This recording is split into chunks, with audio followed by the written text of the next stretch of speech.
विधवा बहू का फैसला। महक की शादी रोहन से होती है। रोहन माँ बाप का इकलौता बेटा होता है, लेकिन फिर किसी कारण से रोहन की मौत हो जाती है।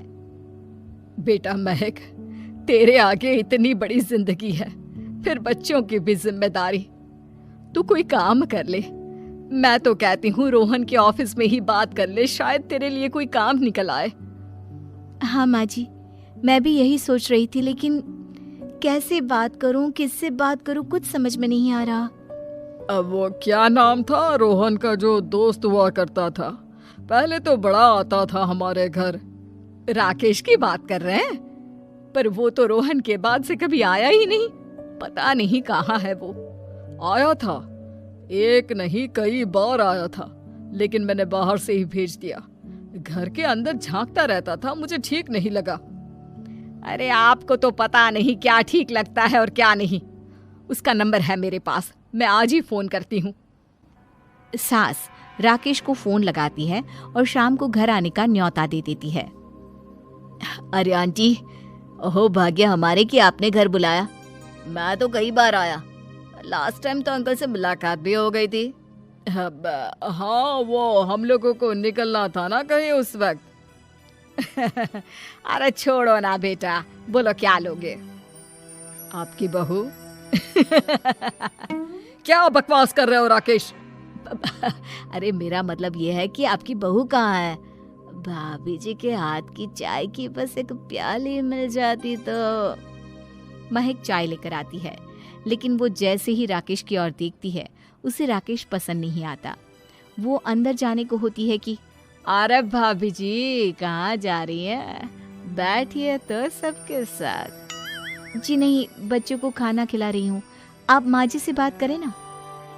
अंदर जाने के बाद सास कहती है, अरे बेटा राकेश, वो क्या है ना, वैसे तो तेरे अंकल जी की पेंशन आती है, साथ ही ऊपर 2 मंजिल मकान से किराया भी, तो हम लोगों का तो अच्छा चल जाता है। लेकिन महक, उनकी चिंता आप न करें आंटी, आदेश दें बस आप तो। देखो भाग्यवान, रहने दो, कोई बात नहीं, मैनेज हो जाएगा। अरे क्या मैनेज हो जाएगा अंकल, हमें भी बता दें। आप चुप रहिए जी। अब वो क्या है ना राकेश, तुझे तो पता है कि रोहन के 2 बच्चे हैं, उनकी पढ़ाई लिखाई का खर्चा बहुत है। हम ये चाह रहे थे कि रोहन के ऑफिस में महक को भी अगर कोई काम मिल जाता तो। क्यों नहीं आंटी जी, मैं हूं ना, मैं बात कर लेता हूँ। वैसे तो आप हाँ ही समझिए। महक भाभी को बोल देना कि कल तैयार रहें मेरे साथ ऑफिस चलने के लिए, मैं मालिकों से मिलवा दूंगा उन्हें। महक अंदर से सब सुन रही थी।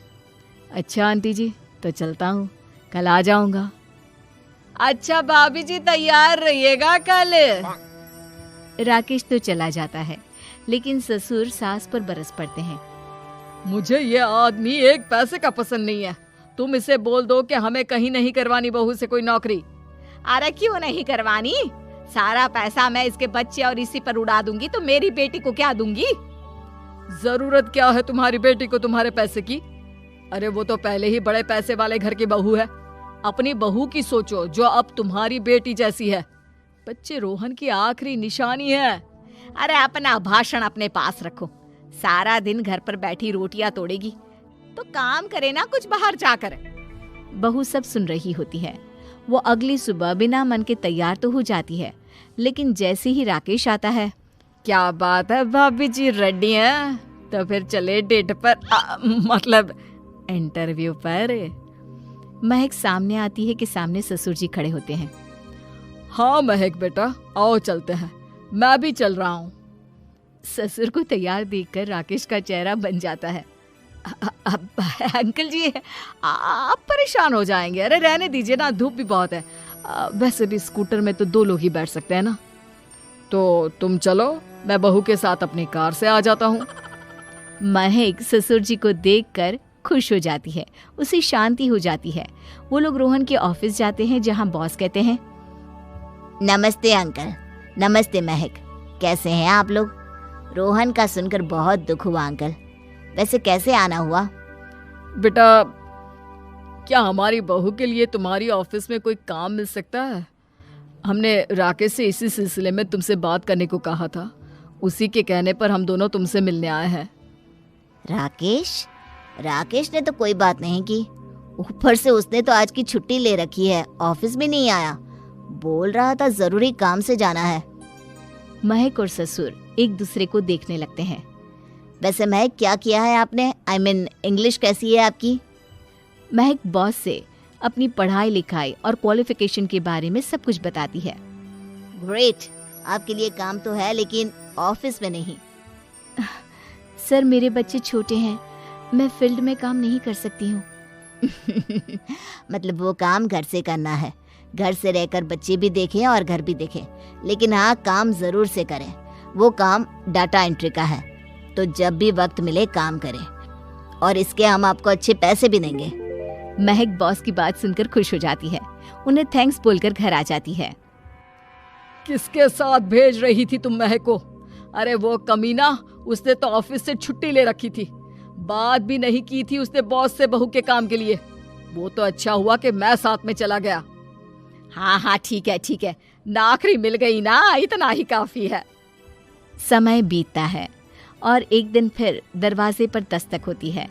घर पर कोई नहीं था। महक दरवाजा खोलती है, देखती है तो सामने है राकेश। नमस्ते भाभी जी। नमस्ते, घर पर कोई नहीं है, आप कल आइएगा।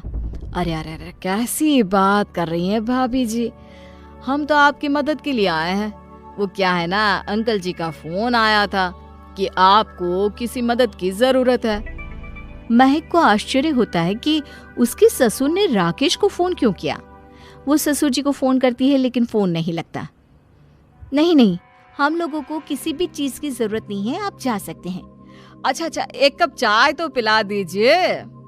महक चाय लेकर आती है। चाय पीने के बाद, रोहन मेरा बहुत अच्छा दोस्त था। उसने मुझसे कहा था कि वो रहे ना रहे, उसके घर वालों का, खास करके आपका ख्याल मुझे ही रखना है।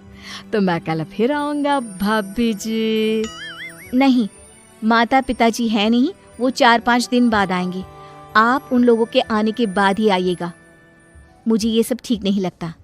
अरे छोड़िए ना भाभी जी, लोगों का तो काम है कहना।